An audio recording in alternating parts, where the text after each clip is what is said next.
ከእምብርት በታች ተደጋጋሚ ህመም፣ የሆድ መነፋት፣ አንዳንድ ጊዜ ደግሞ የወር አበባ መቆራረጥ አጋጥሟችሁ ሊሆን ይችላል። እነኚህ ነገሮች ሴት ስለሆንኩ ሊያጋጥሙ የሚችሉ ነገሮች ናቸው ብለው ችላ ብሏቸው ሊሆን ይችላል። ነገር ግን ሰውነታችሁ ወሳኝ የሆኑ ምልክቶችን እየነገራችሁ መሆኑን አትርሱ። ይህም ምናልባት የእንቁላል የዘር ፍሬ ውሃ መቋጠር ውጤት ሊሆን ይችላል። ይህ ብዙ ሴቶች ላይ የሚያጋጥም ነገር ግን ብዙ ሴቶች የማይረዱት እውነታ ነው። ብዙውን ጊዜ የእንቁላል ውሃ መቋጠር ኦር ደግሞ ኦቫሪያን ሲስት ማርገዝ አይከለክልም። ነገር ግን አንዳንድ የሲስት አይነቶችና ከፍተኛ መጠን ያለው የኦቫሪያን ሲስት አይነት ከሆነ እንቁላል መለቀቅ ላይ ተጽዕኖ ሊያሳድሩ ይችላል። በዚህም የተነሳ እጢዎችን ማውጣት የማርገዝ እድልን ሊጨምር ይችላል። ዛሬ ስለ እንቁላል ውሃ መቋጠር ምንነት፣ በምን እንደሚመጣ፣ ምልክቶቹንና የህክምና አማራጮችን በተመለከተ ሰፋ ያለ መረጃ ይዤላችሁ ቀርቤያለሁ።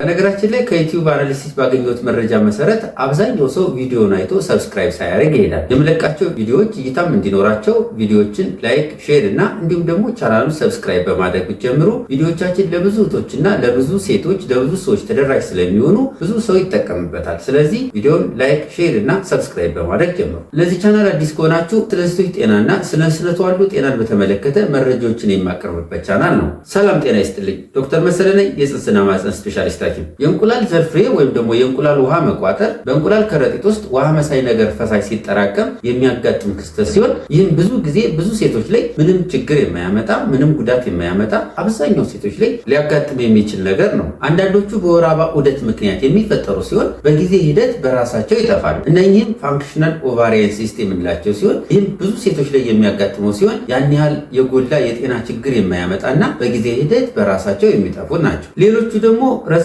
ላለ ጊዜ ሊቆዩ የሚችሉና መነሻቸው ውስብስብ ያለ ሲሆን የህክምና እገዛዎችን ሊፈልጉ ይችላሉ። ሴቶች ላይ ሊያጋጥሙ የሚችሉ የእንቁላል ውሃ መቋጠር አይነቶች ምን ምን ናቸው የሚሉትን በተወሰነ መልኩ ለማየት እንሞክራለን። ብዙ አይነት የእንቁላል ውሃ መቋጠር አይነቶች አሉ ሲሆን ለዛሬ የተወሰኑትን አንስተን እናገራለን። የመጀመሪያው የምናየው ፋንክሽናል ኦቫሪያን ሲስት የምንለው ነው። ፋንክሽናል ኦቫሪያን ሲስት የምንለው ሴቶች ላይ በአብዛኛው የሚያጋጥም ያን ያህል የጎላ የጤና ችግር የማያመጣ ብዙ ጊዜ በራሱ ሂደት የሚጠፋ ሲሆን አንዳንድ ጊዜ ግን የህክምና እገዞች ሊያስፈልጉ ይችላል። ፋንክሽናል ኦቫሪያን ሲስት ከሆኑት ውስጥ ፎሊኩላር ሲስት እና ኮርፐስ ሉቲየም ሲስት የምንላቸው መጥቀስ ይቻላል። ፎሊኩላር ሲስት ማለት በየወሩ የወር አበባ ዑደት በሚኖርበት ጊዜ አንድ እንቁላል ለ14 ቀን እንድታደግ ከተደረገች በኋላ 14ኛው ቀን ላይ ከእንቁላል ከረጢት ተለቃ እርግዝና የሚፈጠርበት ሂደት ነው ያለው። አንዳንድ ጊዜ ግን ይቺ እንቁላል ላትለቀቅ ትችላለች። ያም ማለት ሲስት ሆና ወይም ደግሞ ውሃ ቋጥራ ልትቀር ትችላለች። ይህንን ፎሊኩላር ኦቫሪያን ሲስት እንለዋለን። ይሄ እንግዲህ በጣም ብዙ ሴቶች ላይ የሚያጋጥምና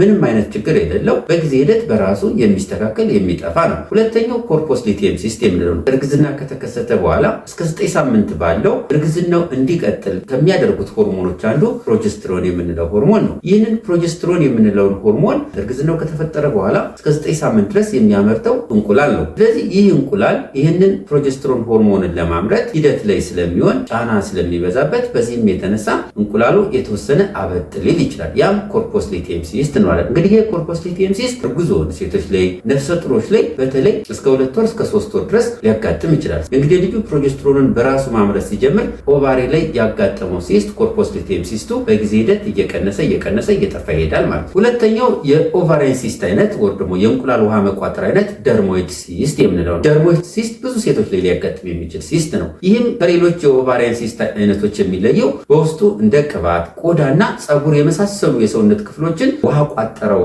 አካል ላይ እዛ ውስጥ ሊገኙ ይችላሉ። ስለዚህ ይህ ሲስት ብዙ ጊዜ ያን ያህል የጤና ችግር ላያስከትል የሚችል ሲሆን አንዳንድ ጊዜ ሌሎች የጤና ችግሮችም ተያያዥ ነው ሊመጡ ስለሚችሉ ተገቢውን የሆነ የህክምና ሂደትና የህክምና ክትትል ማድረግ ያስፈልጋል። በተለይ ደግሞ መጠኑ እየጨመረ ከመጣና ከፍተኛ የሆነ የሆድ ህመም የሚያመጣ ከሆነ ምናልባት በኦፕራሲዮን ሲስቱ እንዲወጣ ተደርጎ ለምርመራ በመሄድ ፓቶሎጂ ምርመራ በማድረግ በውስጡ የያዘው ነገር ምንድን ነው፣ ለጤና አስጊ ነገሮች አሉት ወይ፣ ወደ ሌላ ነገር የመቀየር ዕድል አለው ወይ የሚሉትና ሌሎች ነገሮች ከተተነተኑ በኋላ አስፈላጊውን የህክምና ሂደትና የህክምና አማራጮችን መውሰድ ማድረግ እጅግ በጣም ይመከራል። ሶስተኛው የኦቫሪያን ሲስት አይነት ቸኮሌት ሲስት ኦር ደግሞ ኢንዶሜትሪዮማስ የምንለው ነው። ይህ ቸኮሌት ሲስት የምንለው ከኢንዶሜትሪዮሲስ ጋር የተያያዘ ሲሆን ጠቆር ባለ ወፍራም ፈሳሽ የተሞላ ነው። አንዳንድ ጊዜ ከእርግዝና ጋር ወይም ደግሞ ማርገዝ ካለመቻል ጋር ሊገናኝ ይችላል። ስለዚህ እንደዚህ አይነት ሲስቶች በሚያጋጥሙበት ጊዜ አስፈላጊውን የምርመራ ሂደት በማድረግ ተገቢውን የሕክምና አማራጭ መውሰድ ያስፈልጋል።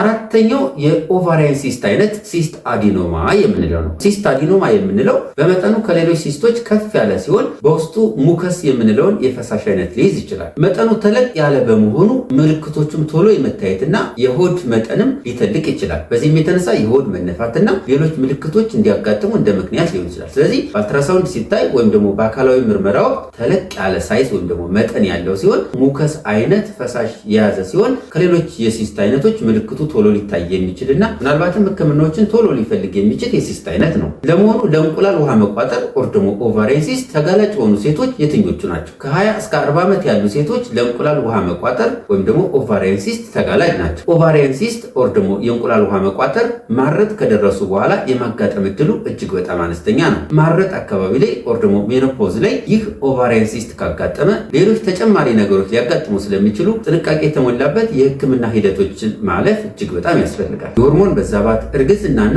ኢንዶሜትሪዮሲስ ኦቫሪያን ሲስት ኦር ደግሞ የእንቁላል ውሃ መቋጠር እንዲያጋጥም እንዳጋላጭ ምክንያት ሊወሰዱ ይችላሉ። ይህንን ግን ያስተውሉ። እንቁላል ላይ ውሃ የቋጠረ ነገር አለ ማለት ሁልጊዜ መጥፎ ነገር ነው ማለት አይደለም። አንዲት ሴት የእንቁላል ውሃ መቋጠር ኦር ደግሞ ኦቫሪያን ሲስት ሲያጋጥማት ልታሳያቸው የምትችላቸው ምልክቶች ምን ምን ናቸው? ብዙ ጊዜ ብዙ ሴቶች ኦቫሪያን ሲስት ኦር ደግሞ የእንቁላል ውሃ መቋጠር ሲያጋጥማቸው ምልክት የሚያሳዩ ሲሆን ለሌሎች ምርመራዎች አልትራሳውንድ ሲነሱ በአልትራሳውንድ የሚገኝ ነው። ስለዚህ አብዛኛው ጊዜ ምልክት ላይኖረው ይችላል። ምልክት ከታየ ግን ብዙ ጊዜ ቆየት ያለ ተደጋጋሚ ከእምብርት በታች ህመም፣ ሆድ መነፋት ወይም ደግሞ የሆድ መጠን መጨመር ወይም ሆድ ማበጥ፣ የተዘበራረቀ የወር አበባ ዑደት፣ በግብረ ስጋ ግንኙነት ጊዜ የህመም ስሜት መሰማት፣ እንዲሁም ቶሎ ቶሎ ሽንት ማለት ወይም ደግሞ ሽንት ቶሎ ቶሎ መምጣት፣ ምክንያቱም ፊኛው ላይ ጫና ስለሚያሳደር ሽንት ቶሎ መምጣትና እንደዚህ አይነት ምልክቶች ሊያጋጥሙ ይችላሉ። የእንቁላል ውሃ መቋጠር እንዴት ይታወቃል? የእንቁላል ውሃ መቋጠር መኖር አለመኖሩን ለማረጋገጥ የተለያዩ የምርመራ ሂደቶች አሉ ሲሆን የመጀመሪያውና ርካሹ ሁሉም ሰው ሊያሰራው የሚችለው አልትራሳውንድ ነው። በማህፀን የሚገባ አልትራሳውንድም ሆነ በሆድ የሚታይ አልትራሳውንድ ሁለቱም ኦቫሪያን ሲስት ወይም ደግሞ የእንቁላል ውሃ መቋጠር መኖር አለመኖሩን በትክክል ማሳየት ይችላል። ሁለተኛው ሲቲ ስካን ኦር ኤምአርአይ ነው። አንዳንድ ጊዜ ይህ አልትራሳውንድ የሲስት አይነቱን መነሻውና አጠቃላይ ሲስቱ ምን አይነት ነው ያለው፣ ወደ ሌላ ነገር የመቀየር እድል አለ ወይስ የለውም የሚሉትና ሌሎች የተሟሉ መረጃዎችን ላይሰጥ ይችላል። እንደዚህ አይነት ነገር በሚያጋጥምበት ጊዜ ሲቲ ስካን ኦር ደግሞ ኤምአርአይ እንዳስፈላጊነቱ ሊታዘዝ ይችላል።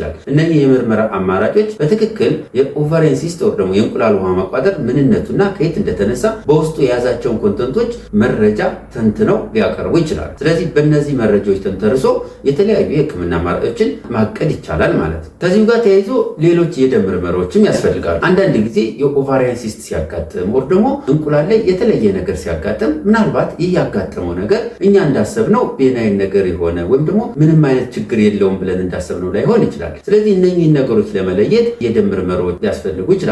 እነኚህን የደም ምርመራዎችም ቲዩመር ማርከርስ እንላቸዋለን። ያም ማለት ይህ ያጋጠመው ውሃ መቋጠር እጢ በእርግጥ ምንም አይነት ችግር የሌለው ቤናይን የሆነ ነገር ነው ወይስ ደግሞ ወደ ካንሰር የመቀየር እድል አለው የሚሉትን መረጃ ለመተንተን እነኚህ የደም ውጤቶች ያግዙናል። ለምሳሌ CA125 የምንለው አንደኛው የደም ምርመራ ሂደት CA125 መጠኑ ከመጠን በላይ ከጨመረ ምናልባት ወደ ካንሰር የመቀየር እድል ሊኖረው ይችላል በሚል አስፈላጊውን የሆነ ክትትል ይደረግና ከጊዜ ሂደት በኋላ ደግሞ እንደገና ተደግሞ ታይቶ ከበፊቱ ጋር ተነጻጽሮ እየቀነሰ ነው ወይስ እየጨመረ ነው ሄደው የሚለውን ለንጽጽር እንጠቀምበታለን ማለት ነው። ስለዚህ የደም ምርመራዎች እንደ ቤዝ ላይን እንደ መጀመሪያ መነሻ ስለሚያስፈልጉን ሊሰሩ ይችላል። በነገራችን ላይ ብዙዎቹ የኦቫሪያን ሲስት ኦር ደግሞ የእንቁላል ውሃ መቋጠር ምንም አይነት ችግር ስለማያመጡ በአልትራሳውንድ ብቻ መከታተል በቂ ሊሆን ይችላል። ብዙ ጊዜ እንደዚህ የኦቫሪያን ሲስት ያለባቸውን እህቶች ወይም ሴቶች ሲያጋጥሙን በአልትራሳውንድ በየወሩ በየ2 ወሩ በየ3 ወሩ እየተከታተል መጠኑ እየቀነሰ ነው ወይስ ደግሞ እየጨመረ ነው የሚሉትን ሂደቶች በማየት አስፈላጊውን የሕክምና ሂደት የምንቀጥልበት ሁኔታ ነው ያለው። ስለዚህ ለሁሉም ሴቶች ኤምአርአይ፣ ሲቲ ስካን ኦር ደግሞ የደም ምርመራ ላይላክ ይችላል። የእንቁላል ውሃ መቋጠር ኦር ደግሞ ኦቫሪያን ሲስት ሲያጋጥም ያሉት የሕክምና አማራጮች ምንድን ናቸው? የእንቁላል ውሃ መቋጠር ኦር ደግሞ ኦቫሪያን ሲስት ሲያጋጥም የሕክምና አማራጮች በ3 ከፍለን ማየት እንችላለን። የመጀመሪያው በአልትራሳውንድ ብቻ መከታተል። በተለይ ኦቫሪያን ሲስቱ ፋንክሽናል ኦቫሪያን ሲስት ከሆነ መጠኑ አነስ ያለ ከሆነ ያን ያህል ወደ ሌላ ነገር የመቀየር እድል ከሌለው ምልክቶቹም ያን ያህል የበዙ ካልሆነ በአልትራሳውንድ ብቻ መከታተል በቂ ሊሆን ይችላል። ሁለተኛው የሆርሞን መድኃኒቶችን መስጠት። በተለይ የወር አበባ መቆራረጥ የሚያስቸግራቸው እህቶች፣ ህመምና ሌሎች ምልክቶች ያሉባቸው ሴቶች ሲያጋጥሙ የሆርሞን መድኃኒቶችን መስጠት አንደኛው አማራጭ ነው። ይህም የሆርሞን መድኃኒት አዳዲስ የእንቁላል ውሃ መቋጠር ኦር ደግሞ አዳዲስ ኦቫሪያን ሲስት እንዳያጋጥሙ ስለሚከላከልልን የሆርሞን መድኃኒቶችን መስጠት አንደኛው አማራጭ ነው። ለምሳሌ ከሆርሞን መድኃኒቶች አንዱ ሲኦሲ ወይም ደግሞ ለቤተሰብ እቅድ የሚወሰደው ፒልስ የምንለው ያንን እንድትወስዱ ልናደርግ እንችላለን። ይህንን በምትወስዱበት ጊዜ አዳዲስ ሲስቶች እንዳይፈጠሩ ስለሚያግዘን በዚህም የተነሳ የህመም ስሜቱ ይስተካከላል፣ የወር አበባ ዑደቱ የተስተካከለ ይሆናል፣ ሌሎች ምልክቶችም እንዲስተካከሉ ያግዘናል። ሶስተኛው የህክምና አማራጭ ደግሞ በኦፕራሲዮን ሲስቱን ማውጣት ነው። ይህ እንግዲህ የተለያዩ ኢንዲኬሽኖች ወር ደግሞ የተለያዩ ምክንያቶች ሊኖሩት ይችላሉ። ለምሳሌ አንደኛው መጠኑ ከፍ ያለ ከሆነ በተለይ መጠኑ ከ10 ሴንቲሜትር በላይ ከሆነ፣ ሁለተኛ መጠኑ በፍጥነት እያደገ የሚሄድ ከሆነ። ስለዚህ መጠኑ ዛሬ የተነው ከ1 ወር ከ2 ወር ከ3 ወር በኋላ በጣም እያደገ የሚሄድ ከሆነ ወደ ሌላ ነገር የመቀየር እድል ስለሚኖረው ምናልባት በኦፕራሲዮን ማውጣት አንደኛው አማራጭ ሊሆን ይችላል። ሌላኛው ደግሞ ሲስቱ ረጅም ላለ ጊዜ የሚቆይ ከሆነ የማይጠፋ ከሆነና ሌሎች ምልክቶችን የሚያሳይ ከሆነ የሆርሞን መድኃኒትም ሰጠን ሌሎች አማራጮችንም ሰጠን የማይጠፋ ከሆነና ረጅም ጊዜ የሚቆይ ከሆነ ሌላኛው አማራጭ በኦፕራሲዮን ማውጣት ሊሆን ይችላል። አንዳንድ ሲስቶችና ከፍተኛ መጠን ያላቸው ኦቫሪያን ሲስቶች ማርገዝ እድልን ሊቀንሱ ስለሚችሉ እንቁላል የመለቀቅ እድልን ሊቀንሱ ስለሚችሉ በዚህም የተነሳ እነኚህን እጢዎች በሚወጡበት ጊዜ የማርገዝ እድልን በተወሰነ ደረጃ ሊጨምሩ ይችላል። የእንቁላል ጤንነት አደጋ ላይ መውደቁን ሊያሳዩ የሚችሉ ቀይ መስመር የምንላቸው ምልክቶች ምን ናቸው? የመጀመሪያው ድንገተኛና በጣም ከፍተኛ የሆነ የሆድ ህመም፣ በጣም ከፍተኛ ሙቀት፣ በፍጥነት የሆድ መጠን መጨመር፣ ማስመለስ፣ ማስታወክና ራስን መሳት። እነኚህ ከላይ የዘረዘርናቸው ምልክቶች ካጋጠሙ ምናልባት ውሃ የቋጠረው እንቁላል ኦር ደግሞ ኦቫሪያን ሲስት አንድም የመተርተር አደጋ ደርሶበታል